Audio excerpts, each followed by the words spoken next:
안녕하세요. 우리 3장 15절 같이 한번 읽읍시다.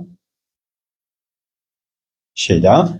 역절이 왕의 명령을 받들어 급히 나가매 그 저소가 도성 수산에도 반포되니 왕은 하만과 함께 앉아 마시되 수산성은 어지럽더라. 은혜로우신 아버지 하나님, 이 시간 성령 하나님께서 우리와 함께 하시고 예배하길 원하오니 도와주시옵소서.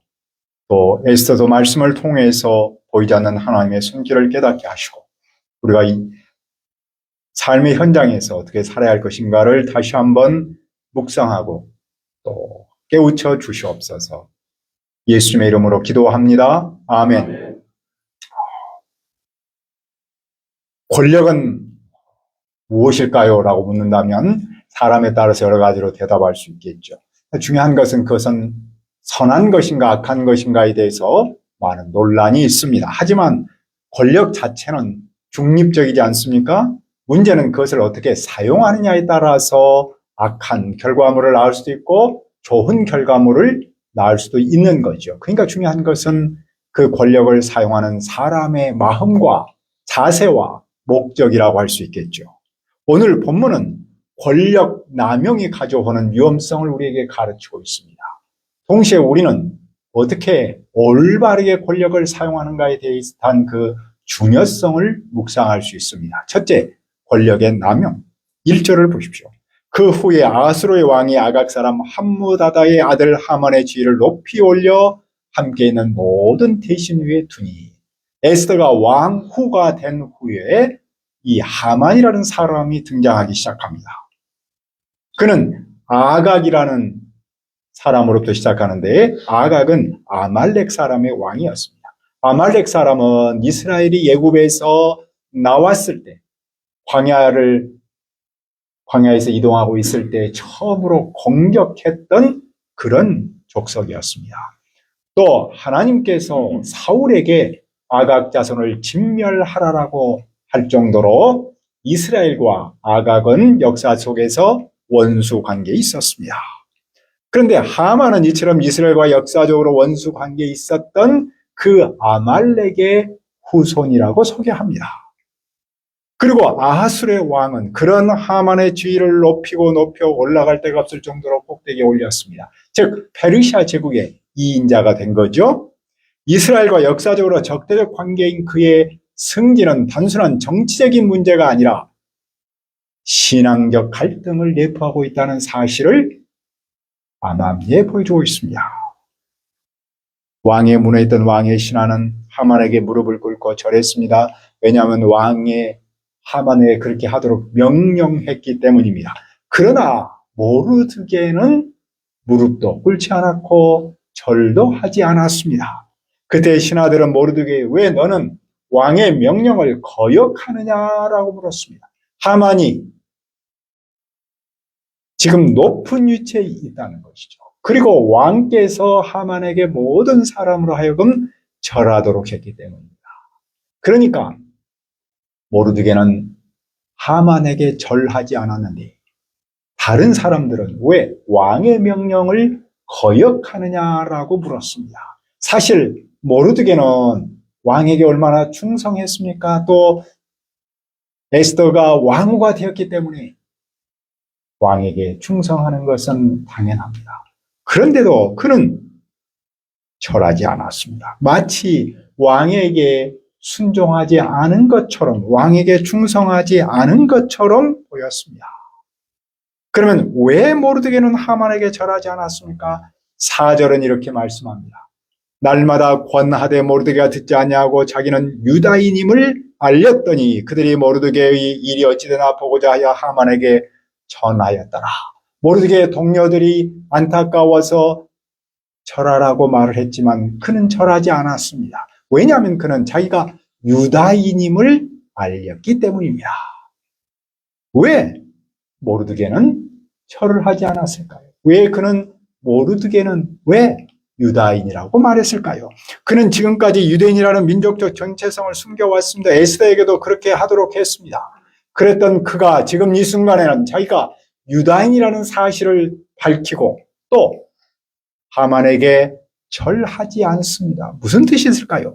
그는 유대인의 정체성을 통해 신앙의 정체성을 드러나고자 한 거였습니다. 하만은 이스라엘의 역사 속에서 아말렉의 후손이면서, 즉 이스라엘과의 원수 관계에 있었던 것이죠. 하나님의 백성을 대적했습니다. 이방 민족의 상징이었죠. 그런 하만에게 모르드게가 절하는 이런 단순히 권력자에게 예를 표하는 그런 상징적인 수준이 아니라 그것은 하나님께만 충성해야 한다는 신앙적 자세에 대한 도전으로 여겼던 것이죠. 그래서 모르드게는 하만에게 절하는 것을 거절했던 겁니다. 다시 말해서 단순히 정치적인 관계가 아니라 신앙적 관계로 여겼기 때문이죠. 그는 이 시점에서, 그러니까 민족적 전체성을 통해서 바로 신앙의 정체성을 드러내려고 했던 것이죠. 하지만 사람들은 그런 모르드게의 마음을 이해하지 못했습니다. 그들은 절하지 않은 모르드게가 어떻게 될지 알고자 하만에게 보고했습니다. 자, 하만은 어떻게 반응했습니까? 그는 모르드게가 무릎도 꿇지 않고 절하지도 아니함을 보고 화가 잔뜩 치밀어 올랐습니다. 그는 자존심에 깊은 상처를 받았죠. 그런데 그는 모르드게에게 직접 말하지 않았습니다. 모르드게에게 조치도 취하지 않았습니다. 그는 더 큰 생각을 했죠. 모르드게가 유다 사람이라는 말을 듣고 유다 민족 전체를 제거할 무서운 계획을 품었던 겁니다. 여기에 나타난 하만의 문제는 무엇일까요? 그의 교만과 권력 남용을 생각할 수 있지 않을까요? 권력 남용은 권력을 가졌을 때 그것을 함부로 사용하거나 자신의 욕심과 교만을 세우는 도구로 사용하는 모습이라고 할 수 있겠죠? 하만은 권력을 자신의 자존심을 채우는 그런 도구로 여기고 있는 겁니다. 그렇게 삼고자 했습니다. 그리고 그는 한 개인의 행동을 민족 전체로 확대 해석해서 극단적인 결정을 내렸습니다. 하만의 행동은 권력을 신성화하고 그것을 자신의 욕망과 이익을 위한 남용한 사례이죠. 그는 권력의 본질적 책임과 겸손을 몰랐습니다. 오히려 자신의 교만과 자존심을 정당화했습니다. 사실 권력은 크면 클수록 책임 또한 커야 하지 않을까요? 그리고 겸손이 요구되지 않을까요? 하지만 인간의 본성은 이것을 영접하기가 쉽지 않죠. 그래서 남용합니다. 권력을 바르게 사용하기 위해서는 겸손이 필수적이지 않을까요? 그런데 그 겸손은 하나님 앞에서 살 때, 하나님을 인식하고 살 때만이 나타날 수 있습니다. 그런데 하만은 그것을 깨닫지 못했죠. 그래서 그는 유대인을 없애기 위해서 무엇을 했습니까? 그는 유대인을 진멸하기 위해서 계획을 실행하는데 아주 치밀하게 행동합니다. 그는 그 일을 수행할 가장 적절한 시기를 결정해서 제비를 뽑았습니다. 이 제비 뽑는다는 말이 히브리 말로 푸르입니다. 페르시아 말로 푸르. 나중에 이것이 우리말로 부림절이 됩니다. 당시 사람들은 1월이 되면은 올해 가장 중요한 날이 언제일까? 또 가장 중요한 일을 해야 할 때가 언제일까라고 제비를 뽑았습니다. 즉 주사위를 던졌습니다. 그런데 하만이 제비를 뽑아서 주사위를 던졌더니 유대인을 죽여야 하는 날짜가 12월 13일로 남았습니다. 하만은 왕에게 다음과 같이 보고했습니다. 왕국의 모든 지방에 흩어지는 한 민족이 있습니다. 그는 의도적으로 유대인이라는 말 대신에 한 민족이라는 애매한 표현을 썼습니다. 그러면서 유대인이 다른 민족들과 문화적으로 분리되어 있으며 그들의 법이 모든 민족의 법과 달라서 왕의 법을 따르지 않으므로 왕과 이 제국에 심각한 문제를 초래하고 있다고 그렇게 보고를 했습니다. 하만은 왕의 동의를 얻기 위해서 자신의 제안을 더욱 확실히 뒷받침할 또 하나의 제안을 합니다. 그것은 국고에다가 은 2만 달란트를 주겠다는 겁니다. 그것은 아마도 유대인을 전부 몰살시키면 세금이 줄기 때문에 그것에 대한 보상으로 제안했을 수 있습니다. 실질적으로 이는 왕에게 뇌물을 제공해서 자신의 계획을 정당화하려는 시도였겠죠. 왕은 어떻게 반응해요? 하만의 뇌물과 그의 제안에 쉽게 넘어갔습니다. 왕은 반지를 손에서 빼어서 유대인의 대적 곧 아각 사람의 아들 하만에게 주었습니다. 성경은 그냥 하만이라 그러지 않고 유대인의 대적이라고 강조합니다. 하만은 유대인의 대적으로 나타납니다. 그래서 그는 유대인 민족 전체를 말살하려고 했던 겁니다. 그리고 그 일에 이 왕이 합세합니다. 왕의 반지는 권한, 권력을 상징하죠. 하만은 왕의 권한으로 칙령을 만들 근거를 갖습니다. 그는 유대인을 완전히 죽일 법령을 만들기 시작합니다. 그런데 왕은 하만이 국고에 넣겠다는 그 은도 그에게 줍니다. 왕도 유대인 대신에 그냥 그 백성이라고 부르면서 하만에게 그 백성도 줍니다. 왕은 자기 백성인데도 마치 하만의 백성인 것처럼 아무런 관심을 갖지 않습니다. 그런 왕으로서 민족에 대한 그 백성에 대한 책임감도 목자의 마음도 없죠. 그냥 무관심합니다. 이런 하만과 왕을 어떻게 이해할까요?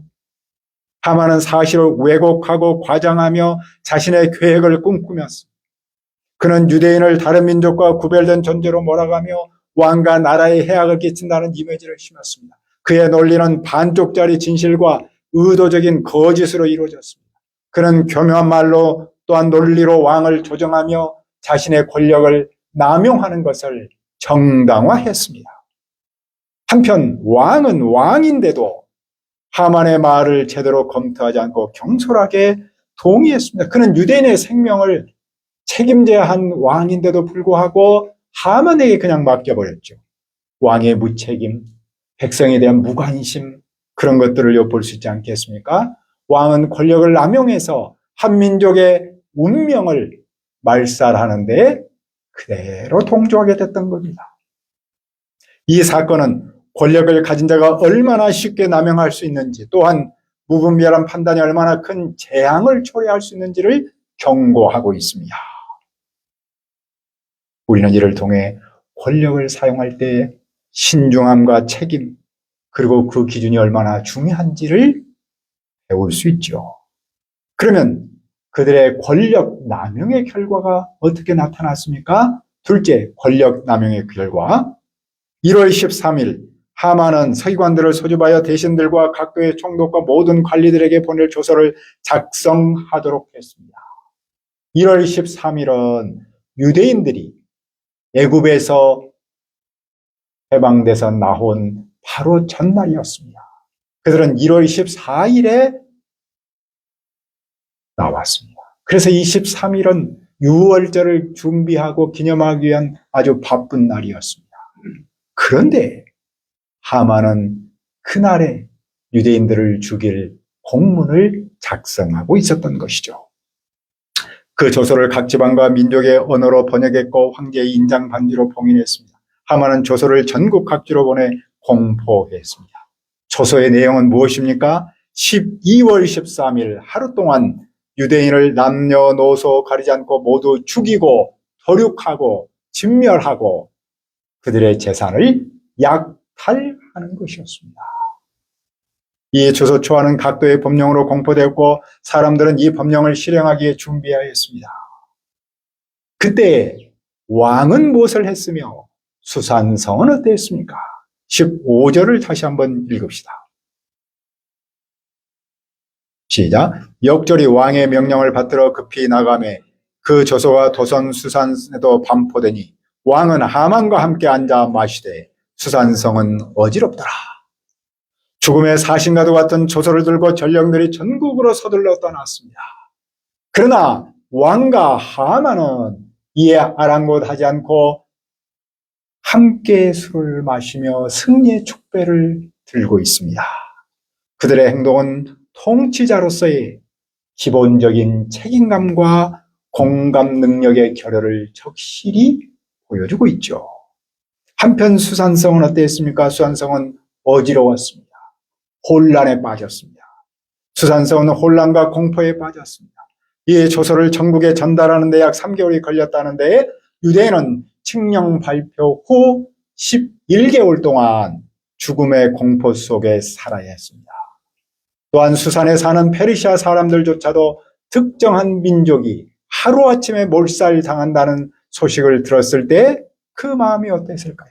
그들 또한 혼란스럽고 두려웠고 장래가 불확실했겠죠. 왕과 하만이 권력을 남용한 결과 제국 전역에 끔찍한 혼란과 공포를 초래했습니다. 유대인들은 죽음의 유업 아래서 고통받았고 다른 민족도 그 비극적 소식 앞에서 두려움을 느끼지 않을 수 없었습니다. 이처럼 잘못된 권력 사용은 단지 개인적인 악영향에 그치지 않고 공동체 전체를 혼란스럽게 하는 것이죠. 더 나아가 역사를 왜곡합니다. 권력이 개인의 이익과 욕망을 위해 사용될 때 그 피해는 한 사람을 넘어서 수많은 사람으로 전이되고 역사를 왜곡시키고 모든 사회를 병들게 한다는 경고장을 보여줍니다. 그 점에서 볼 때 권력은 무엇입니까? 권력은 하나님께서 우리에게 맡기신 도구입니다. 따라서 우리가 권력을 사용할 때는 그것이 공동체에 어떤 영향을 미칠지 깊이 숙고해야겠죠.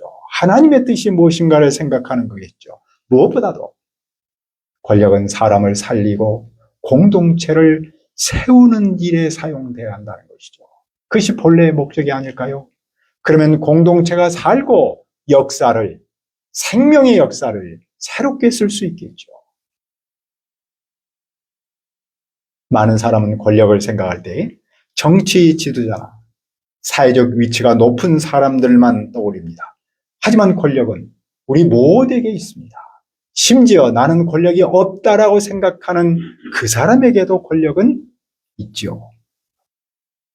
중요한 것은 권력의 크기나 형태가 아니라 그것을 어떻게 사용하느냐에 있죠. 작은 권력이든지 큰 권력이든지 상대적 권력이든 절대적 권력이든 그것을 사용하는 방식에 따라서 결과는 극명하게 대조됩니다. 우리는 자주 정치 지도자를 비판하며 그들의 권력 남용을 지적합니다. 비판은 정당할 수 있습니다. 그러나 우리는 그들의 행동을 보면서 반면 교사로 삼아야 하지 않을까요? 나 역시 삶의 현장에서 주어진 작은 권력을 잘못된 방식으로 사용할 위험이 있기 때문입니다. 권력의 남용은 특정한 사람만 저지르는 잘못이 아니죠. 우리 모두가 다 그 권력의 남용 앞에 노출되어 있고 유혹받을 수 있기 때문입니다. 그러므로 우리는 어떻게 살아야 합니까? 오늘의 말씀을 통해서 먼저 우리 자신을 돌아봐야 합니다. 하나님께서 우리에게 맡기신 상대적 권력을 캠퍼스와 이웃의 생명을 살리는 일에 쓰고자 힘써야겠죠. 그리하여 교회를 살리고 이 나라를 살리는 일에 쓰임받을 수 있기를 기도합니다. 은혜로우신 아버지 하나님, 오늘 말씀을 통해 먼저 우리 자신을 돌볼 수 있도록 도와주옵소서. 하나님께서 우리에게 맡기신 상대적 권력을 캠퍼스와 이웃의 생명을 살리는데 쓸 수 있도록 도와주옵소서. 그리하여 교회를 살리고 혼란스러운 이 나라를 살리는 일에 우리 한 사람 한 사람이 또 우리의 교회가 쓰임받을 수 있도록 도와주시옵소서. 예수님의 이름으로 기도합니다. 아멘.